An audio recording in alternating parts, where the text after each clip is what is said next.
இன்றைக்கான mini vlog பார்த்துடலாமா? இன்றைக்கி ரசம் தான் வைக்க போகிறேன். உப்பு புளி ரெண்டுமே சேர்த்து நான் உரைப்பேன். புளி வந்து கொஞ்சம் அதிகமாக தான் சேர்த்து ஊற வைக்கிறேன். ரீசன் என்ன அப்படின்னா, இங்கே வந்து ரசம் புளிப்பாக இருந்தால் தான் சாப்பிட்றாங்க. புளி கம்மியாக இருந்தால் அது வந்து பிடிக்க மாட்டேங்குது. அதனால் புளி கொஞ்சம் எக்ஸ்ட்ரா தான் சேர்த்துருக்கேன். அதுக்கப்புறம் பார்த்திங்கன்னா தக்காளி, கருவேப்பிலை, பூண்டு, பெருங்காயத்தூள் எல்லாமே வந்து ஆட் பண்ணி கரைச்சி எடுத்துகிட்டு இன்றைக்கி வந்து பார்த்திங்கன்னா ரசத்துக்கு நான் மிளகு சீரகம் தனியாக அரைச்சி போடல. ஏற்கனவே வந்து ரசப்பொடி அம்மா அரைச்சி கொடுத்துட்டு போயிருக்காங்க. திருவிழாக்கு அம்மா ஊர்லேருந்து வந்திருந்தாங்க. இதில் என்னென்ன போட்டிருக்காங்கன்னு எனக்கும் தெரியாது. இனிமேல் தான் அம்மா கிட்ட கேட்கணும் இல்லை என்ன இன்க்ரீடியன்ட் போட்டிருக்காங்க அப்படின்ட்டு. 2 ஸ்பூன் அளவுக்கு போட்டு நான் வந்து நல்லா கரைச்சி ரசம் வந்து அடுப்பில் வச்சாச்சு. இந்த பொடி ஆட் பண்ணி ரசம் வைக்கும்போது ரசம் உண்மையாக ரொம்ப சூப்பராக இருந்தது. இந்த வள்ளிக்கிழங்கு காலைல வேக வச்சு வச்சுருந்தது தான்.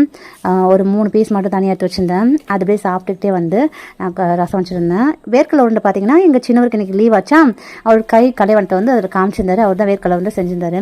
சைடு பை சைடு வந்து பார்த்தீங்கன்னா ரசம் தாளிச்சு கொட்டி வச்சு அதுக்கப்புறம் உருளைக்கிழங்கு முருங்காய் போட்டு பொரியல் பண்ணுறதுக்கு எடுத்து வச்சுருந்தேன். அப்புறம் கொத்தவரங்காயுமே சேர்த்து பொரிச்சு